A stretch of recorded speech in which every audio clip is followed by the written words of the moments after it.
సభకు నమస్కారం. ఈ సభ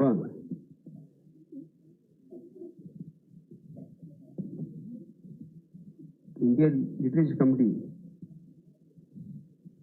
4 సంవత్సరాలు పూర్తి చేసుకుని 4 సంవత్సరాల ఈ సభలో మనం కలుసుకోవడం చాలా ఆనందంగా ఉంది.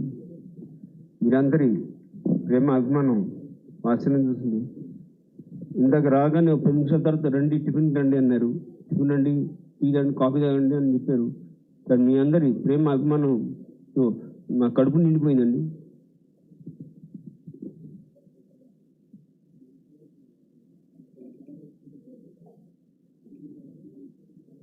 మరి వేది మీద ఉన్న పెద్దలకి, మంత్రివర్యులు తుమ్మల నాగేశ్వర గారికి, వీరసేన అభిమాని మా స్పీకర్ గారు అలాగే తుమ్మల ప్రసన్న గారికి, శ్రీనివాస గారికి, ఇప్పుడే ఇచ్చేసిన డివిఎస్ రాజు గారి అబ్బాయి వికి రాజు గారికి, మరి కాకర సత్యనారాయణ గారి సోదరులు నాగేశ్వర గారికి, కేఎస్ రామారావు గారికి, నిర్మాత కేఎస్ రామారావు గారికి, అలాగే వేదిక ముందున్న పెద్దలకు, వీర అభిమానులకు, ముఖ్యంగా మన నందమూరి తారక రామారావు గారి వీర అభిమానులకి అందరికీ పేరు పేరు హృదయపూర్వక నమస్కారం తెలియజేస్తున్నాను. చైతి జయగుడు తెలుగోడ గతమంది ఘనకీర్తి కరవాడని మన తెలుగు జాతి ఔన్నత్యాన్ని ప్రపంచ నలుమూల వ్యాపించేసిన మన తెలుగు తేజం, మన తెలుగు పౌరుషం, మన తెలుగు వెలుగు, తెలుగు గుండె చప్పుడు, మన విశ్వవిఖ్యాత నడసార్వభౌముడు పద్మశ్రీ నటరత్న కళా ప్రపూర్ణ డాక్టర్ నందమూరి తారక రామారావు గారి పేరిట ఎన్టీఆర్ లిటరేచర్ 2023లో స్థాపించబడింది. వారు ఈ కమిటీ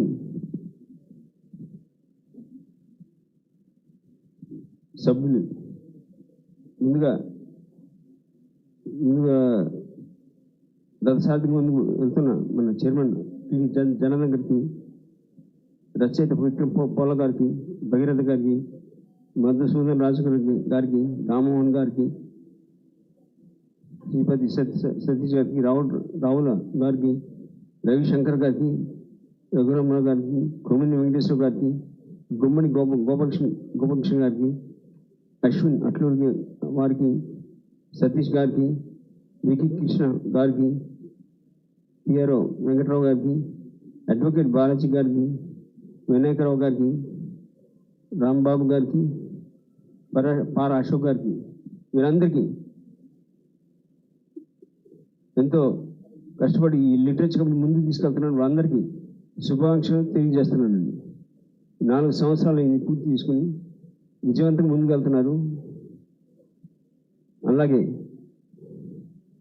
ఇక ఈ లిటరేచర్ కమిటీ యొక్క మెయిన్ విజయం ఏంటంటే, ఎన్టీ రామారావు గారు ఎవరంటే అందరికి తెలిసిన విషయం. ఇప్పటికి ఎన్టీఆర్ హూజ్ ఎన్టీఆర్ కాదు, వాట్ ఈజ్ ఎన్టీఆర్ వ్యత్యాసం, whose NTR what is NTR వ్యత్యాసం అని వారి మెయిన్ ఆబ్జెక్టివ్ అది ముందుకు తీసుకెళ్తున్నారు. వాట్ ఈజ్ ఎన్టీఆర్ అని చెప్పడం, వారికి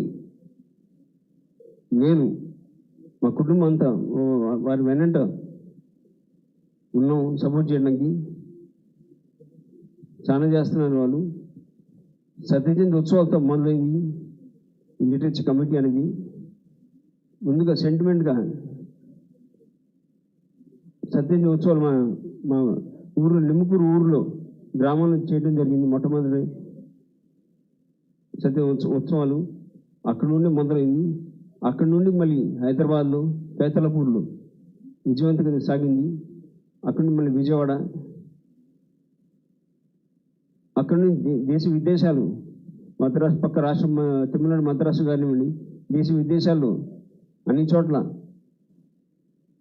విజయవంతంగా చేపట్టి ముందుకు వెళ్తున్నారు. మరి అక్కడ ఉన్న అభిమానులందరికీ, విదేశాల్లో ఉన్న అభిమానులందరికీ పేరు పేరు నన్ను శిరస్సు వంచి నమస్కరిస్తున్నాను. అలాగే మనం చూస్తున్నాం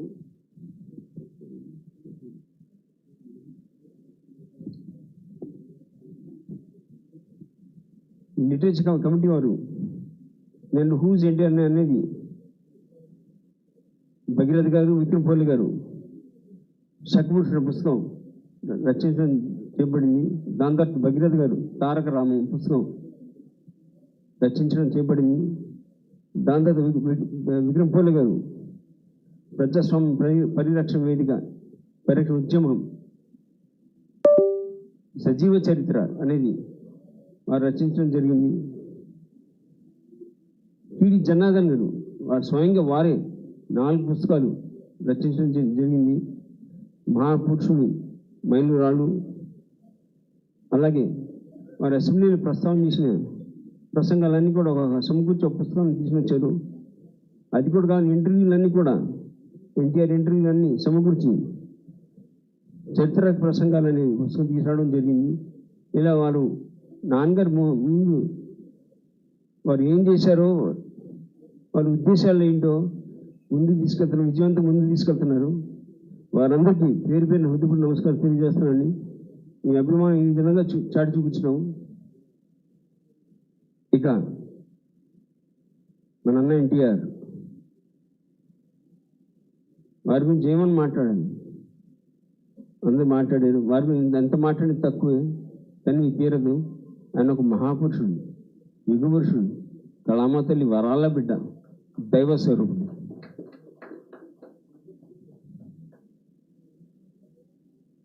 ఆయన చలనచిత్ర సీమలు ఉండగానే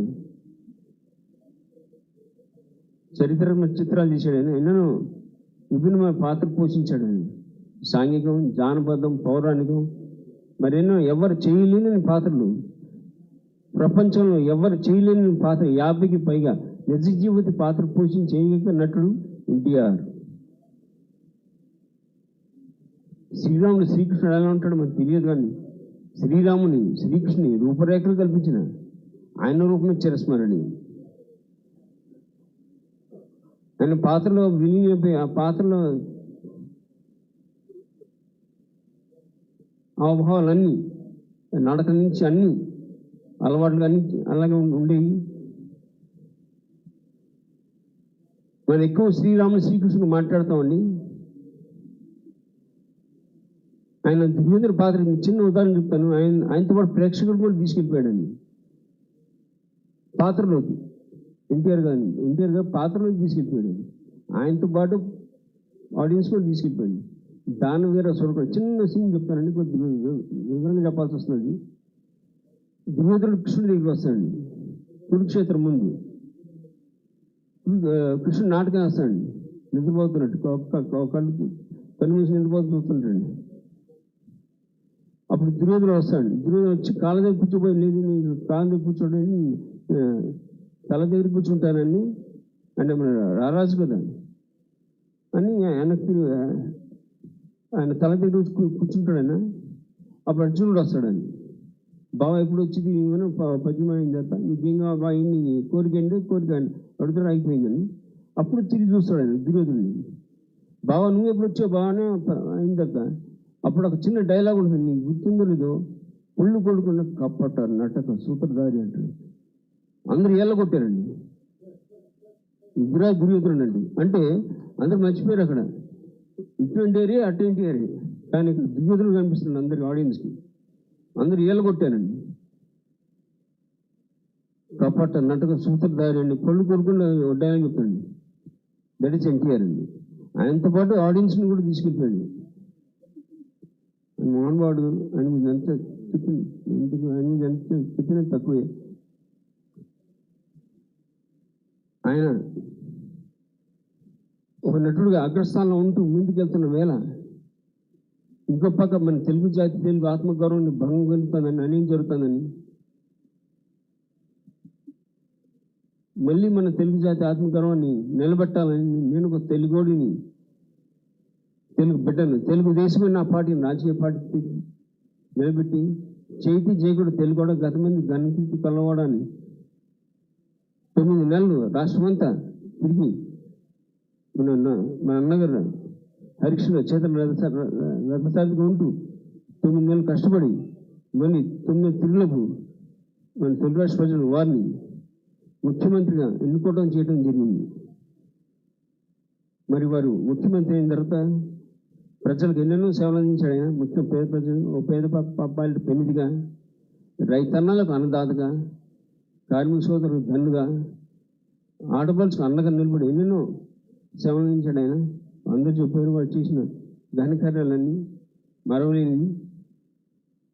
ఎన్నెన్నో సంక్షేమ పథకాలు కూడా ఇవాళ కూడా మన దేశంలో ప్రపంచమంతటా వారు పెట్టిన సంక్షేమ పథకాలే వేరు వేరు పేరిట అమలు అవుతున్నాయండి. ఇవాళ కూడా ఎన్టీఆర్ పెట్టిన సంక్షేమ పథకాలు ఇవాళ కూడా అమలు అవుతాయి వేరు వేరు పేరిట. ఇలా అలాగే తెలుగు భాష ప్రతి ప్రభుత్వ వాహనాలపై, ప్రభుత్వ కార్యాలయ పటాలపై తెలుగు సువర్ణాక్షరాలతో ఉండాలని చేపట్టింది మన ఎన్టీఆర్. అలాగే అన్నదానం కన్నా మించిన దానం లేదని పాటించాడు ఆయన. 1985లో తిరుమల తిరుపతి దేవస్థానం కొండపై ఎంతోమంది భక్తులు వస్తుంటారు స్వామివారి దర్శనం కొరకు. బాగా సమయం పడుతుంది ఆలోచించి వారు కూడా 4 ముద్దలు పెడితే బాగుంటుందండి. అన్నదానం ఉచితంగా ప్రవేశపెట్టింది, మొదలుపెట్టి ప్రారంభించి మన ఎన్టీఆర్. ఇవాళ కూడా కోట్లాది ప్రజలు అన్నదానం స్వీకరించి వారి ఆశీర్వాదాలు తీసుకుంటాం.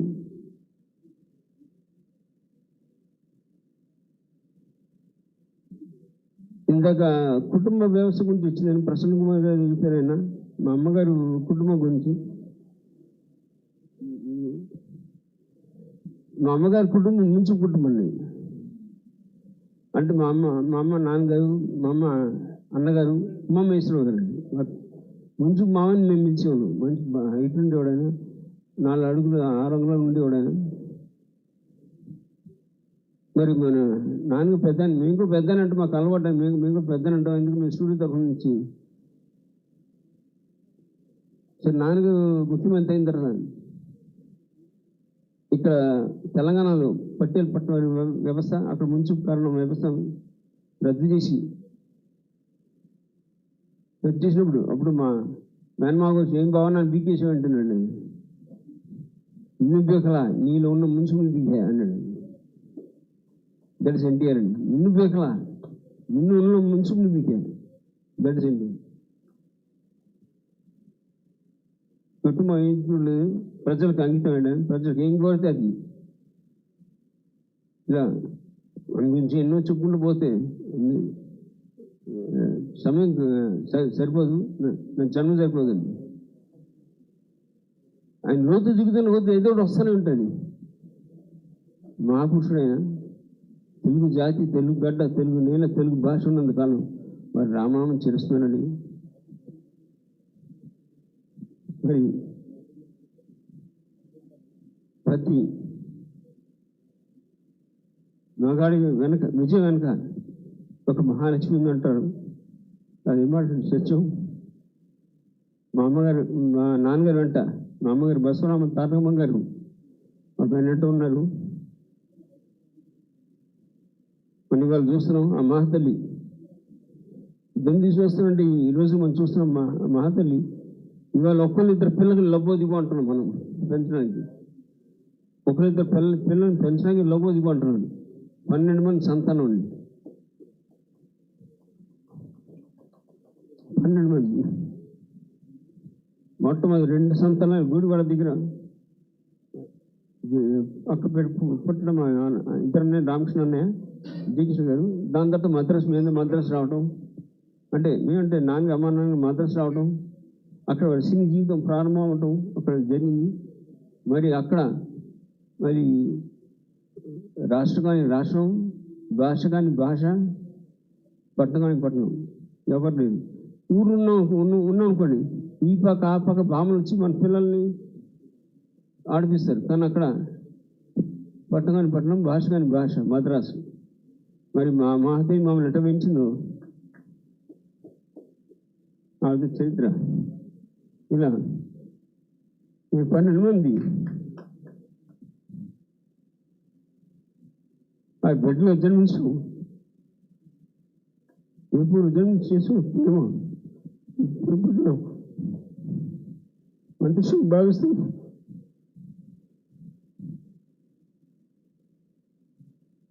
మరి నాకు అవకాశం ఇచ్చిన పెద్దలందరికీ పెద్దలందరికీ అబ్బాయిలందరికీ ఇప్పుడు నమస్కారం తెలియజేస్తూ మరణం లేని జన్మ ఎన్టీఆర్ జై ఎన్టీఆర్.